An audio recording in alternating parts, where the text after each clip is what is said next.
What's up, guys? It's IFM here, and I'm getting back into the YouTube game. I'm bringing you a nice Gen 4 match that I played about a week ago for the DPP Olympic round of 16 to start things off.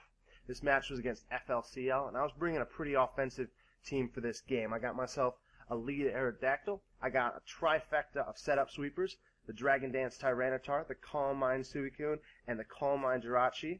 I also got myself a fucking wall-breaking Gengar with some Focus Blast, some Shadow Ball, some Thunderbolt, and to round it off, a little bit of boom, explosion.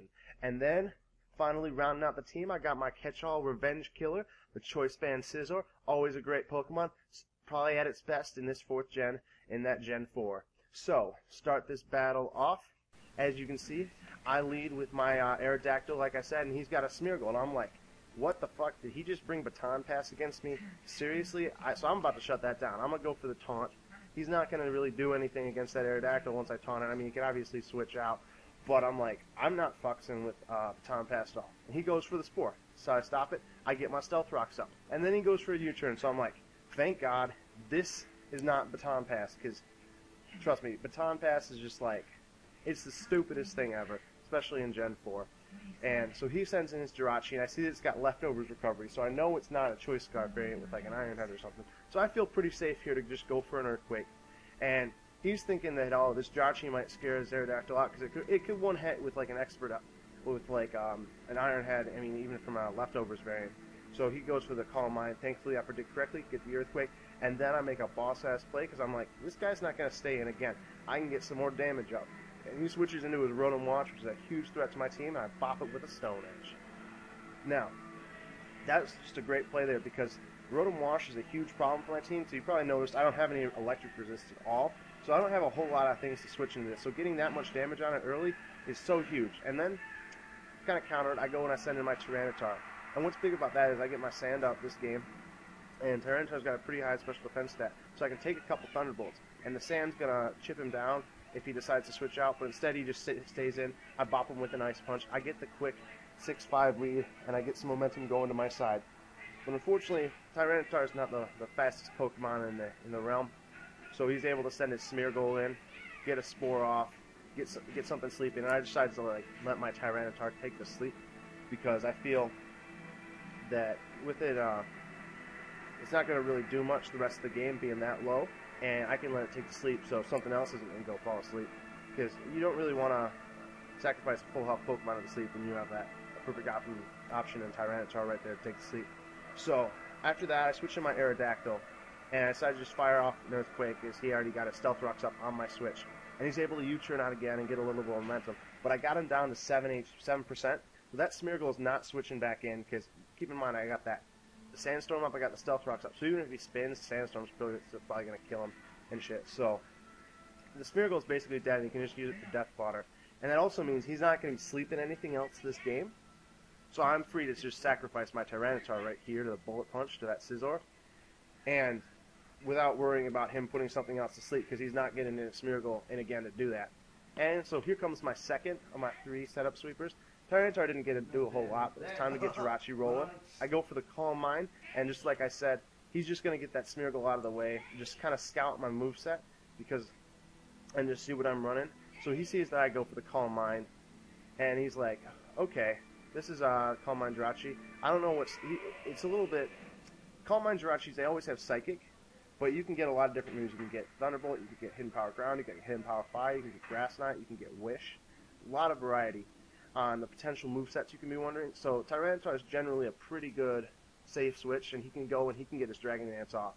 And I hit him with a Grass Knot as he does that, and then I'm forced to switch out to my Aerodactyl, because I'm thinking, yo, he could Earthquake right here. And the great thing about Aerodactyl is it's so fast that even when Tyranitar's got a +1 boost, it outspeeds. Fortunately, I kind of predict wrong there. He gets a +2 boost, and he kills my Aerodactyl, because I figure, hey, I can just sacrifice that, and I can get my catch-all Revenge Killer Scizor in here to do some damage. Now FLCL, he's kind of thinking he wants to keep his Tyranitar around for later on in the game if possible. So he sends in his Gyarados here to kind of put a stop to my Scizor before it can get rolling. And as you can see, it just tanks a Bullet Punch, only like 22.4% after an Intimidate. And my Scizor is not going to do much. And I definitely don't want him setting up right now, because that could do a number on my team. So instead, Sweeper 3's out in the house, and Suikun's in the game, and my Suikun's running Hidden Power Electric, so I know that I can counter Gyarados real easily. And so even if he goes for the Dragon Dance here, which he does, he's not going to be one-hitting my Suicune with anything, and I can take a hit because Suikun's got great physical defenses, and just bop him with a Hidden Power Electric real quick and just kind of put an end to the Gyarados. And as you can see, this matchup it's really heavily slanted in my favor at this point because I've got his Tyranitar pretty low, I got his Jirachi pretty low, and then he's just got a Scizor left against my full health Jirachi, full health Gengar, full health Scizor, and just my Suicune. And basically, this game, I'm just going to sacrifice my Suicune here because I want to kind of scout the Jirachi's moves, and I don't want it to really get rolling at all. So I just sack my Suicune, see what he does. He goes with the Thunderbolt, so I think it's pretty safe to switch in Jirachi. But yeah, basically this game, once I got that momentum early and I got a lot of damage on his team, it's been me trying to kind of trade Pokemon with him because I got that lead early. As I go for the Calm Mind here, get a little bit of my setup going. But you get the lead early with a pretty offensive team against another offensive team, and all you really got to do is kind of trade your Pokemon. Just play smart. Just try to always keep that advantage that you gain. So in the offense versus offense matchup, that's really the huge thing you have to do, and you have to think about. As I just I hit him with a Hidden Power Fire. He goes for a Calm Mind. But yeah, this Jirachi's he's not gonna be able to kill my Jirachi. Now I'm gonna kill him with about 35% left.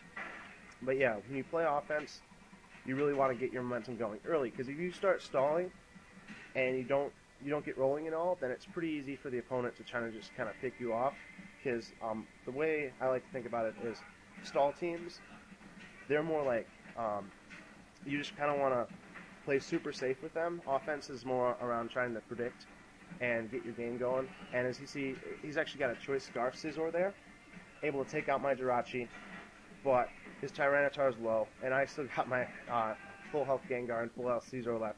So I'm just going to be able to send in Gengar, kill the Tyranitar. My Gengar, unfortunately, is not going to make it through this battle. He's going to get it with Scizor, but then my Scizor is going to clean house. So yeah, when you're playing offense versus offense, though, you want to get rolling early. You want to get your advantage, and then just play towards that advantage. Just kind of trade Pokemon and stuff like that until you're able to kind of come out in the end, as I'm able to do here. Because, get rolling early, then punch him in the face. Alright, there's Gengar going down to the Bullet Punch. Critical hit didn't really matter, but it's still that's BS hacks right there. What the bullshit. But yeah, Scizor gets in. Man, whole 15.7% from that Bullet Punch, real rough. I'm going to bop him with a superpower, and I'm going to take this game and move on to the round of 8.